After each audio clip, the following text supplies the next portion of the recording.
बिना माइक के भी काम चल सकता है जी। हमने कहा बिना माइक के भी काम चल सकता है।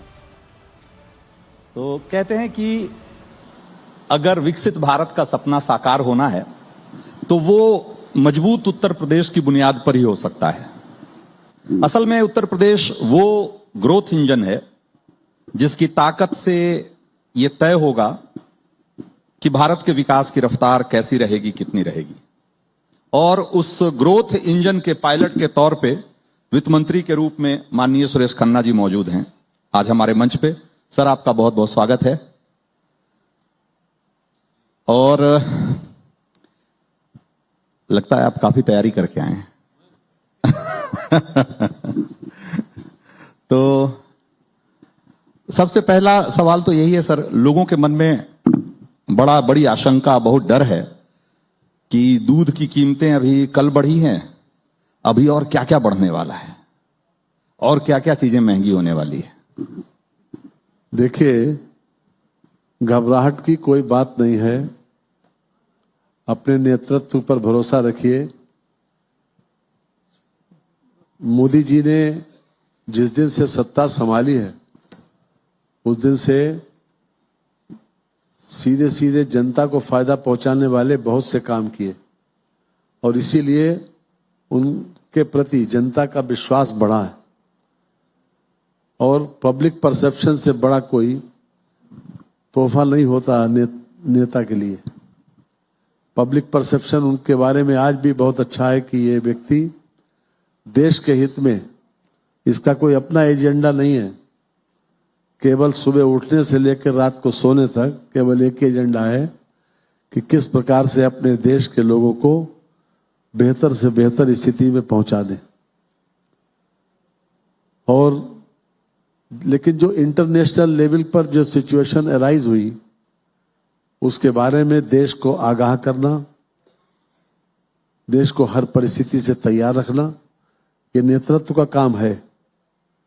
इसलिए उन्होंने सावधानी बरतने के लिए लोगों से एहतियाती कदम उठाने की बात कही। अच्छा। और माननीय श्री हरदीप सिंह पुरी जी ने, माननीय राजनाथ सिंह जी ने दूसरे दिन उन स्थितियों को भी और बेहतर तरीके से क्लियर भी किया है कि किसी प्रकार की कोई घबराहट की बात नहीं है, लेकिन भविष्य में हम हर परिस्थिति के लिए तैयार रहें, इस बात के लिए नेतृत्व ने आगाह किया है। तो क्या आपको लगता है कि मतलब आपका आकलन क्या है कि डीजल पेट्रोल की कीमतें नहीं बढ़ेंगी?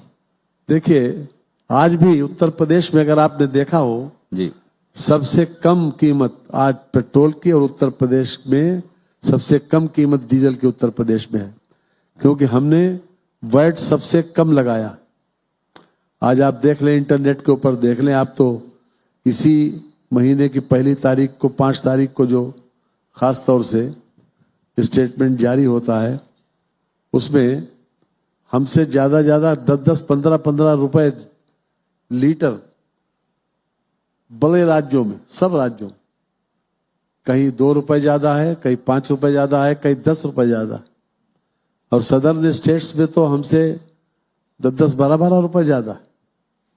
लेकिन हमने जनता की जेब पर बोझ नहीं पड़ने दिया उतना जितना बाकी लोगों ने दिया।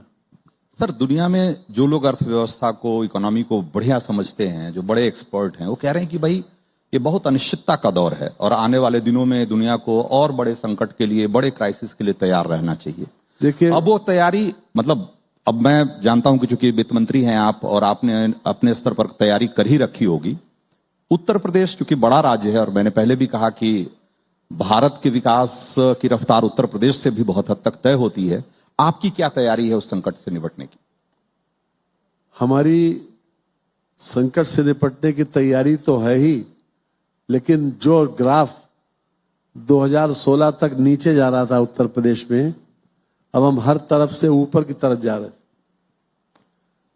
हमारी सरकार ने वादा किया था 2017 के चुनाव से पहले कि हम किसानों का ऋण माफ करेंगे, और जिस समय सत्ता में आई योगी जी उस समय कोई बैंक वाले बात करने को तैयार नहीं थे। ये रेपुटेशन थी उत्तर प्रदेश की। लेकिन अपने सोर्सेस से लोगों का कर्ज माफ किया, लगभग 30,000 करोड़ रुपए से ज्यादा का अपने स्रोतों से। और आज हमारा चाहे एक्सपोर्ट हो, चाहे पर कैपिटा इनकम हो, चाहे जीएसडीपी हो, हर तरह से हम ऊपर की तरफ बढ़ रहे हैं। ऊपर की तरफ और तो निश्चित रूप से इंडस्ट्रियल बढ़ रहा है ग्रोथ भी हमारा सबसे ज्यादा है जी। आज हम महाराष्ट्र और गुजरात के बाद हमारा इंडस्ट्रियल ग्रोथ सबसे ज्यादा है। लेकिन क्या वो $1 ट्रिलियन का जो लक्ष्य है उसके लिए विकास की रफ्तार पर्याप्त जी है? आप देखिए हम किस स्थिति में आए थे आज जब हम आए थे। आज उत्तर प्रदेश की जीएसडीपी $400 बिलियन के आसपास है, 30 लाख करोड़ रुपए 30 से लाख ज्यादा करोड़, और जाना ज्यादा है 100 लाख करोड़ तक। लगभग 80 लाख करोड़ पे।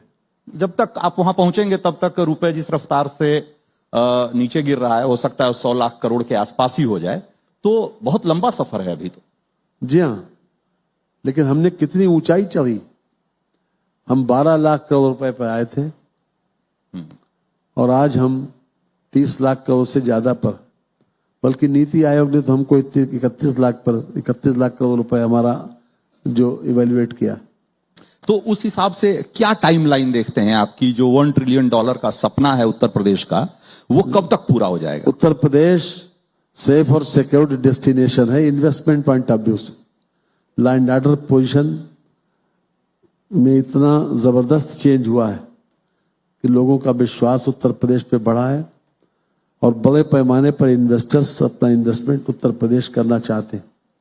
हमने नोएडा की तर्ज पर एक बीडा बनाया, बुंदेलखंड इंडस्ट्रियल डेवलपमेंट अथॉरिटी, और बड़े पैमाने पर हमने उसमें जमीन भी एक्वायर की। पूरा डिफेंस कॉरिडोर लखनऊ से लेकर और झांसी तक उसको हम डेवलप कर रहे हैं। आज मुझे कहते हुए खुशी है कि इंफ्रास्ट्रक्चर बड़े पैमाने पर डेवलप हुआ। आज हमारे पास 5 international airport, total 11 domestic airport. Connectivity के हिसाब से बेस्ट कनेक्टिविटी उत्तर प्रदेश के लिए। रोड्स आज हिंदुस्तान के किसी प्रांत में ऐसी रोड्स नहीं है जितने उत्तर प्रदेश में। जो टाइम आपको किसी डेस्टिनेशन को प्राप्त करने के लिए 10-12 घंटे लगता था, अब हम उसके आधे समय में हम उसको डेस्टिनेशन पर पहुंच सकते। आप इतनी सारी बातें आप गिना रहे हैं, लेकिन अखिलेश यादव कहते हैं कि भाई आप चाहे जितना एक्सप्रेस वे बना लो, हमारे हिसाब का या हमारे जैसा नहीं बना पाओगे। ऐसा क्यों कहते हैं? ऐसा है, उनके माइंड में तो हमेशा एक निगेटिविटी है। वो अपने जमाने में उनको उनके पिताश्री ने एक थाती दी थी 224 MLA की, और क्या उनकी पॉपुलैरिटी रही उसके बाद।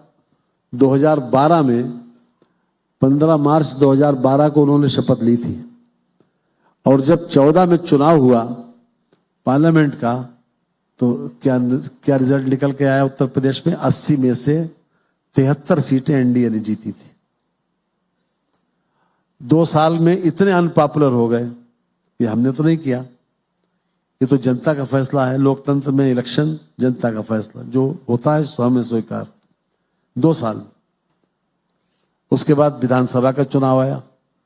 कभी एक पार्टी को, जनता पार्टी को 350 सीटें मिली थी 1977 में, लेकिन कभी एक पार्टी को इतना बहुमत नहीं मिला पिछले 50 सालों में।